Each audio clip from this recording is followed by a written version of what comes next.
Mass communication का descriptive question paper कैसा आता है, इस पे हम थोड़ी नज़र डालते हैं। तो मैं पहले आपको बता दूं कि अलीगढ़ मुस्लिम यूनिवर्सिटी, जामिया मिलिया इस्लामिया और पहले तो जेएनयू भी करता था, Indian institute of mass communication करता था। उसके अलावा देश में बहुत सारे इंस्टीट्यूट हैं जो डिस्क्रिप्टिव क्वेश्चन पेपर के आधार पर वो एंट्रेंस अपना लेते हैं, एंट्रेंस में यही पैटर्न रखते हैं। तो मैं अलीगढ़ मुस्लिम यूनिवर्सिटी का आपको एग्जाम्पल देता हूँ। 40 क्वेश्चन एक मार्क्स के हैं, MCQ वो हो जाएगा 40 नंबर का। इसके अलावा आपके 4 क्वेश्चन हैं 15 मार्क्स के, वो जो टोटल 60 नंबर होते हैं, ये आपका डिस्क्रिप्टिव है। तो मैंने ये वाला 60 नंबर का क्वेश्चन पेपर खोल रखा है। इनमें 4 क्वेश्चन है, पार्ट बी है, मैं आपको वो चीज़ें बताता हूँ। पहला क्वेश्चन इनका है, TV anchors no longer ask question, they provide answers instead comment.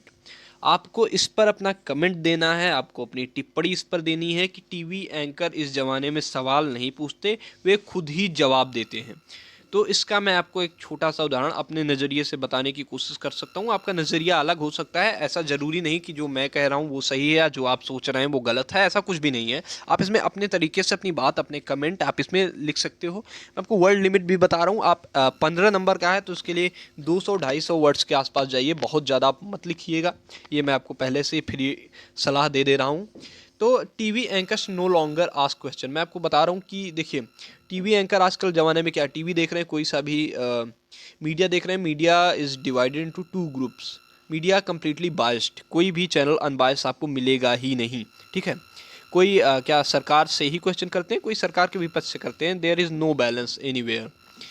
तो अब देखिए क्या है कि मीडिया में मान लीजिए फॉर एग्जांपल आज तक ठीक ठाक चैनल है, उसकी ठीक ठाक पहले नंबर पे TRP, तो उसकी बात कर लेते हैं। तो उसके जो भी एंकर्स हैं वो कहते हैं कि जैसे मान लीजिए कि आ, उनके पास 2 चेहरे होते हैं, एक गवर्नमेंट का चेहरा होता है, एक गवर्नमेंट का विपक्ष का चेहरा होता है। तो for example this is any anchor, तो वो अगर गवर्नमेंट से क्वेश्चन कर रहे हैं तो वो ये कहते हैं कि देखिए विपक्ष ये बात कह रहा है, फलाना फलाना फलाना, देश में ये चीज़ें नहीं, बेरोजगार नहीं है। तो वो खुद ही एक तरह से सवाल नहीं कर रहे हैं, वो एक जवाब दे रहे हैं कि बेरोजगार नहीं है ना। या मान लीजिए विपक्ष से कर रहे हैं तो वो कह रहे हैं कि सरकार ऐसे कह रही है, इस पर आपकी क्या राय है। तो सरकार क्या कह रही है वो चीज़ एक तरह से आंसर दे रहे हैं, क्योंकि आजकल बहुत ज़्यादा ऐसा कुछ नहीं रहा कि बातें कही जाए, सवाल किया जाए पॉलिटिशियन से तभी जवाब आए।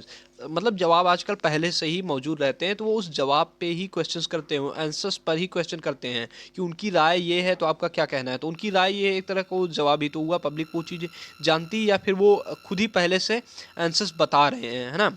तो और कभी कभी ये होता है, फॉर एग्जांपल मैं आपको एक उदाहरण बता रहा हूँ, रिपब्लिक भारत पे अर्नब गोस्वामी हैं, उनका मैं एग्जांपल बता रहा हूँ। जिसको बुलाते हैं तो फिर कहते हैं तुम देशद्रोही हो, तुम ये हो, तुम वो हो। तो मतलब वो पूछने के लिए नहीं बुला रहे, वो अपना व्यूज़ दे रहे हैं, अपने आंसर वो खुद ही दे रहे हैं। तो मतलब ये एक तरह से ये रिवाज ख़त्म हो चुका है। मीडिया एंकर्स क्वेश्चंस कम पूछ रहे हैं, आंसर्स ज़्यादा दे रहे हैं। और क्वेश्चन पूछेंगे किससे, क्वेश्चन बताने वाले भी, क्वेश्चन का जवाब देने वाले पॉलिटिशियन नहीं है। तो उसको आप अपने नज़रिए से लिख सकते हो, जो भी चैनल चाहो आपके पास, जिसको भी आप इंटरप्रेट कर पाओ, जिसका भी इंटरप्रिटेशन अच्छे से कर पाओ, आप वो चैनल उठा सकते हो, उसके एग्जाम्पल स्वरूप वो बातें लिख सकते हो। और अगला देखिए पॉइंट, अगला question, buildup a narrative compromising 200 words around the given picture. ये आपको एक तस्वीर दी गई है ना। इस तस्वीर पे आपको 200 से 250 वर्ड्स लिखने हैं, ठीक। तो ये चीज़ें क्या हो सकती है, मैं आपको बता रहा हूँ कि फॉर एग्जांपल एक SSB इंटरव्यू होता है। अगर आप कभी NDA का या UPSC का एग्ज़ाम क्रैक करते हो, उसके बाद एक SSB इंटरव्यू होता है, सर्विस सिलेक्शन बोर्ड का इंटरव्यू होता है, A ग्रेड के जॉब्स के लिए। तो उसमें आपको ऐसा ही एक चित्र दिखाया जाता है, that picture is given for 15 seconds, 15 second के लिए आपको एक पिक्चर दी जाती है। उसके बेसिस पे आपको एक कहानी लिखनी होती है। कहानी पॉजिटिव सेंस उसका होना चाहिए, उसका एक आउटटर्न होना चाहिए अच्छे कहानी के, मतलब आपका वो भी देखते हैं कि किस तरह से आपका साहित्यिक नज़रिया क्या है कहानी के प्रति, और क्या चीज़ें आप स्पष्ट कर पाते हो। तो ये भी चीज़ें होती हैं। तो इस पिक्चर को आप देखकर क्या लिख सकते हो, ये भी आपका बहुत मैटर करेगा, 15 मार्क्स में है। तो मैं उसको बता रहा हूँ कि आप किस नज़रिए से लिख सकते हो। देखिए इसमें क्या है, ये एक लड़की दिख रही कि नहीं, ये एक बॉय दिख रहा है, ये भी एक लड़की दिख रही है, ये बॉय दिख रहा है, ये भी एक लड़की दिख रही है। पाँचों लोग क्या है, साथ में जा रहे हैं, ठीक है। तो आप इसमें एक पॉइंट ये उठा सकते हो, जेंडर इक्वालिटी। आप कुछ आंकड़े देख सकते हो कि पहले जेंडर इन इक्वालिटी कितनी थी, है ना। लैंगिक असमानताएं पहले बहुत ज़्यादा थीं, अब चीज़ें चेंज हुई हैं, जैसे जैसे ये एजेस चेंज हो रहे हैं, जैसे जैसे साल बीत रहे हैं, जैसे मॉडर्नाइजेशन आधुनिकीकरण हो रहा है, वैसे वैसे जो पुरुषों और महिलाओं में जो लैंगिक विभेद था, असमानताएं थी, वो अब जेंडर बेसिस पे जो भी उनके बीच डिस्क्रिमिनेशन था, वो चीज़ें अब धीरे धीरे ख़त्म हो रही है ना। तो उस पर आप नरेट करके चीज़ें लिख सकते हो कि ये देखिए साथ में जा रहे हैं, और पहले ये चीज़ें थी राजस्थान और हरियाणा में तो बहुत ज़्यादा लैंगिक असमानताएं थी, भ्रूण हत्याएं तक हो जाती थी बेटियों की, और ये चीज़ें आप मेंशन कर सकते हो। लेकिन आज बेटियां कंधे से कंधा मिलाकर खड़ी हैं, चाहे पॉलिटिक्स का फील्ड हो, चाहे स्टडी हायर एजुकेशन की बात हो, चाहे स्पोर्ट्स की बात हो, या किसी भी फील्ड में, हेल्थ सेक्टर में भी ये चीज़ें हैं। आप इसका भी उदाहरण ले सकते हो कि हमारी फाइनेंस मिनिस्टर तक अब वुमेंस हैं, तो वुमेंस अब कहीं भी पीछे नहीं। ये आप नज़रिया से अपने पॉइंट्स रख सकते हो। दूसरा ये भी है कि मतलब आप ये भी आप पॉइंट देख सकते हो कि 5 लोगों के देख के ऐसा ये हाथों में उन्होंने लिया हुआ है, और देख के ऐसा लग रहा है कि वो स्पोर्ट्स के लिए जा रहे हैं। तो उस पर भी आप अपनी राय रख सकते हो कि स्पोर्ट्स में भी यूथ अब आ रहा है। इसको यूथ का भी आप नाम दे सकते हो कि यूथ आजकल स्पोर्ट्स में भी इंटरेस्टेड हो रहा है ना। तो ये चीज़ें आप लिख सकते हो। 2-4 एग्जांपल भी रिसेंट के दे सकते हो, हिमा दास या और लोगों का एग्जांपल दे सकते हो कि कैसे उन्होंने यूथ ने भी गेम्स में अपना नाम कमाया है, या कैसे वो लोग फिजिकल एजुकेशन पे या वो फिजिकल प्रैक्टिकल पे ध्यान दे रहे हैं। तो ये चीज़ें आप लिख सकते हो। फिर उसके बाद तीसरा question, right short notes on any 2 of the following. 3 point आपको दिए गए हैं। पहला पॉइंट है सॉन्ग रीमेक्स इन बॉलीवुड। सॉन्ग रीमेक्स इन बॉलीवुड का आपको लिखना है। इसको आप 100 से 150 शब्दों में लिखेंगे। एक एक टॉपिक्स पे 3 चीज़ें, 3 में 2 लिखनी है, तो आप लिख देंगे। तो सॉन्ग रीमेक्स में जैसे आप उदाहरण दे सकते हो, जैसे तम्मा तम्मा ले लो, 10 कदम, और वो एक कौन सा गाना था कि ऐसे लहरा के वो रूबरू आ गए, उसमें भी वो बहुत पुराना गाना था, उस पर भी वो चीज़ बनी थी। और तमाम सारे ऐसे सॉन्ग आजकल के ज़माने में रीमेक हो रहे हैं, है ना। तो रीमेक वाली बात भी आप अपने शब्दों में लिख सकते हो। 2-4 रिसेंट एग्जांपल दे सकते हो।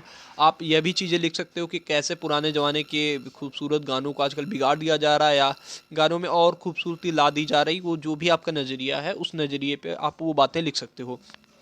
फिर से मैं आपको बता दूं कि इसमें नंबर्स इसलिए नहीं दिए जाते हैं कि आपका पॉइंट ऑफ व्यू क्या है, पॉजिटिव है या निगेटिव है।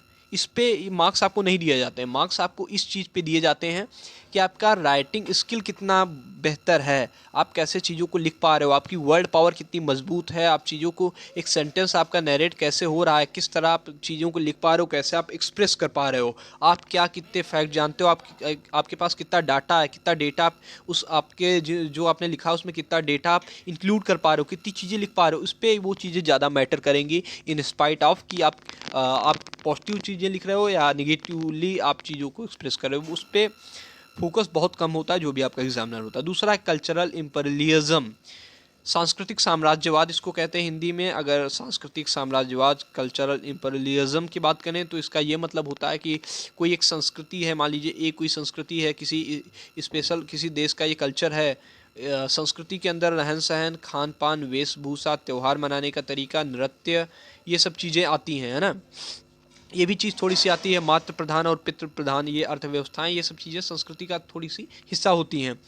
और बी कोई स्टेट है, इसकी संस्कृति ए स्टेट से बिल्कुल अलग है ना। तो ए राज्य अगर बी राज्य पर किसी तरह मान लीजिए अधिकार कर रहा है, तो अपनी संस्कृति ज़बरदस्ती इस पर आरोपित कर रहा है, ज़बरदस्ती अपनी संस्कृति इसके ऊपर इम्प्लीमेंट कर रहा है ना। अपनी भाषा इनसे बुलवा रहा है, अपने तरह के वस्त्र इनसे पहनवा रहा है, अपने तरह के त्यौहार इनसे ज़बरदस्ती मनवा रहा है ना। अपनी तरह से सारी व्यवस्थाएं रख रहा है, राजनीतिक व्यवस्थाएं या जो भी आर्थिक व्यवस्थाएं, गतिविधियां सब अपनी तरह से रह रहा है, अपनी तरह से शिक्षा व्यवस्था सब लागू कर रहा है। तो ये संस्कृति का उदाहरण है। सांस्कृतिक साम्राज्यवाद, ए राज्य जो है सांस्कृतिक साम्राज्यवाद कर रहा है बी राज्य पर, इसको कल्चरल इम्पीरियलिज्म कहेंगे, है ना। अपनी तरफ से मनोरंजन के साधन उपयोग करवा रहा है उनसे, तो इसको सांस्कृतिक साम्राज्यवाद कहते हैं। इसका कॉन्सेप्ट क्लियर रखिएगा, ये मीडिया में बहुत ज़्यादा टर्म यूज होता है, बहुत ज़्यादा महत्वपूर्ण है। एक बार मुझसे ये इंटरव्यू में भी ये क्वेश्चन पूछा गया था। तीसरा है ऑनलाइन मीडिया। तो ऑनलाइन मीडिया का तो बहुत अच्छा आप इसको एक्सप्लेन कर सकते हैं कि ऑनलाइन मीडिया किस तरह से इन दिनों उपयोगी है, या ये भी लिख सकते हैं कि किस तरह दुरुपयोगी है। दोनों पॉइंट आप चाहें तो इंक्लूड कर सकते हैं। फॉर एग्जांपल आप यूट्यूब पे अगर मुझे देख पा रहे हैं, मतलब मुझे सुन पा रहे हैं, या ये आप वीडियो देख रहे हैं, तो वो भी एक तरह से क्या है, आउटपुट है, उसका फ़ायदा है ऑनलाइन मीडिया का, क्योंकि ये भी तो ऑनलाइन मीडिया का ही माध्यम है, यूट्यूब भी, जिसके माध्यम से मैं आपसे जुड़ा हूँ। दूसरा आप तमाम सारे पोर्टल्स का एग्जाम्पल ले सकते हैं। सरकार भी ऑनलाइन मीडिया का ही सहारा ले रही, पोर्टल्स का सहारा ले रही, जिसको चलते आप फॉर्म भर पाते हैं या फिर कोई भी आपके पास जो जानकारियाँ पहुंच पाती हैं, है ना, स्कॉलरशिप भरनी कि नहीं भरनी, अब सरकारी रिजल्ट खोलते हो या रोज़गार रिजल्ट वाली वेबसाइट खोलते हो, जितनी भी नई जॉब्स आई आपके सामने खुलकर आ जाती हैं कि क्या उसकी एलिजिबिलिटी है, क्या क्राइटेरिया, फॉर्म भर सकते हो कि नहीं भर सकते हो। ये सारी चीज़ें तो आपको ऑनलाइन मीडिया से फ़ायदा है, पोर्टल्स से फ़ायदा है। मोबाइल एप्लीकेशन, मोबाइल ऐप्स भी तो आपको बहुत सारी जानकारियाँ देते हैं, तो आप मोबाइल ऐप्स का भी उल्लेख कर सकते हो, है ना। आजकल के ज़माने में रेडियो के लिए आपको रेडियो की ज़रूरत नहीं है ना, टीवी के लिए आपको टीवी की ज़रूरत नहीं, कोई सा भी मोबाइल एप्लीकेशन डाउनलोड कर लीजिए।